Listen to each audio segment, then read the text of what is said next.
Germain Louvet, bonsoir. Vous êtes danseur étoile à l'Opéra de Paris.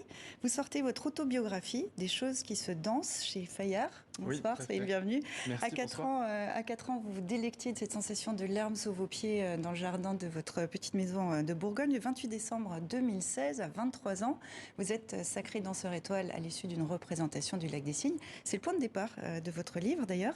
Est-ce que, avec un petit peu de recul, vous diriez que le petit garçon que j'évoquais a réalisé son rêve ce jour-là ?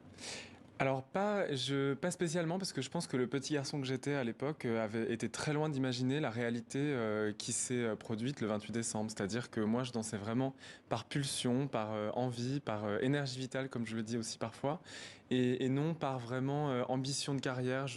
J'ai pas visualisé un grand danseur à la télévision par exemple, comme c'est le cas pour certains de mes camarades, avec l'espoir et le rêve de devenir comme lui. Non, c'est arrivé petit à petit. Le rêve s'est construit en même temps que la réalité. Et vous dites que vous essayez de vous rapprocher de l'enfant que vous étiez pour raconter des histoires d'adultes aujourd'hui.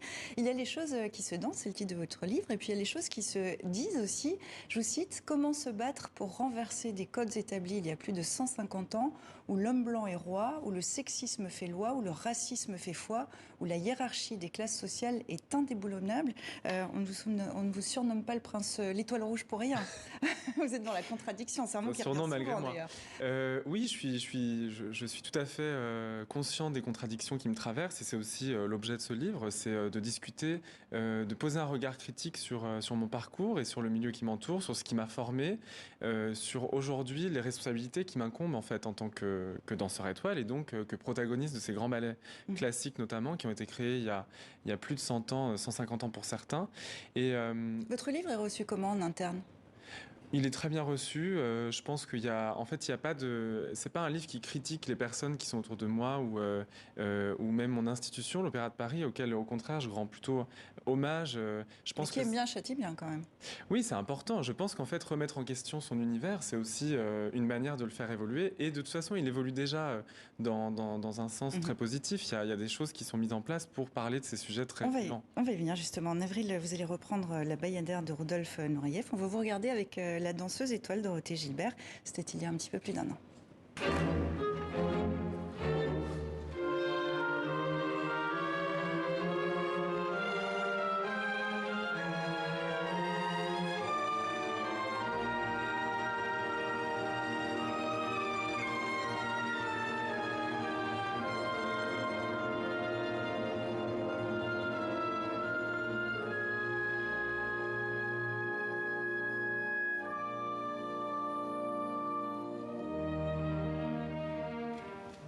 Répétitions reprennent demain, vous me disiez, je commence à répéter grâce à ces images.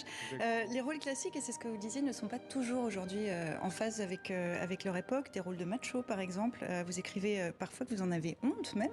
Comment vous faites pour défendre ces rôles-là quand vous êtes sur scène ? Alors, c'est pas vraiment les rôles qui sont des rôles de macho. Les rôles, pour moi, c'est plus une structure narrative ou qui raconte une histoire. C'est ce qu'on en fait qui m'intéresse. Et parfois, on a une image justement de ces rôles un peu macho, un peu sexiste. Évidemment, dans une structure qui a été créée il y a 150 ans, où les femmes sont quand même souvent meurent à la fin, objectisées, on les projette en tant qu'idéal à la fois chastes, pures, et qui lorsqu'elles pêchent, elles sont punies. Enfin, il y a tout cet imaginaire-là qui traverse nos ballets classiques, mais c'est pas pour autant que c'est à laisser de côté, parce que il y a un universalisme derrière, il y a des messages derrière. Mais on peut moderniser, c'est ce qu'a essayé de Exactement. faire Benjamin Millepied, qui n'a pas toujours été bien compris d'ailleurs. Oui, je pense que Benjamin Millepied, il avait aussi cette notion et cette idée de vouloir, tout en perpétuant ce patrimoine qui est très beau, qui est très important, de vouloir le contextualiser. Et aujourd'hui, c'est aussi le travail que fait Aurélie Dupont à la tête du ballet de l'Opéra de Paris, c'est de continuer à programmer ces ballets classiques qui sont hyper importants et parallèlement à ça, de programmer de la danse contemporaine aussi très avant-gardiste, moderne et qui donne aussi une vision de la société plus contemporaine et plus actuelle.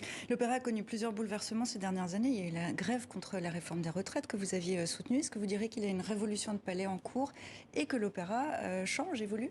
Je pense que c'est la société qui... Enfin, quand je dis la société, je pense que c'est une question aussi générationnelle. Et c'est ça qui évolue. Je pense que l'Opéra de Paris n'est pas imperméable au sujet qui traverse la société.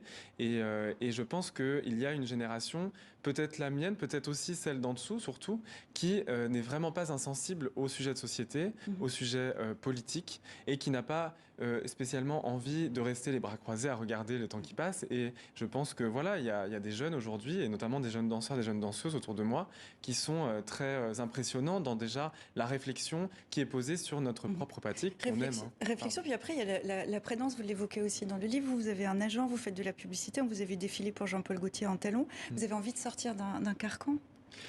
Oui, je pense. Enfin, c'est pas vraiment d'un carcan, c'est que j'ai envie que tout le monde puisse s'identifier dans la danse classique, que tout le monde puisse être représenté sur scène déjà, et que tout le monde puisse avoir envie de faire de la danse et pas seulement recherche pas seulement les critères esthétiques de corps Quitte à continuer à aller sur scène, même après l'âge de la retraite à 42 ans, vous voyez sur scène à 55 ans avec un corps vieillissant? Alors ça dépend dans quoi. Je ferai pas subir à mon public un Roméo de 55 ans, mais en tout cas un Roméo classique. Mais justement, ce qui m'intéresserait, c'est de pouvoir continuer et d'aller peut-être vers une direction qui permettrait à mon corps de pouvoir parler. Et c'est tout ce qu'on vous souhaite. Merci des choses beaucoup. qui se dansent. Germain Louvet, merci beaucoup d'être venu dans 64 minutes.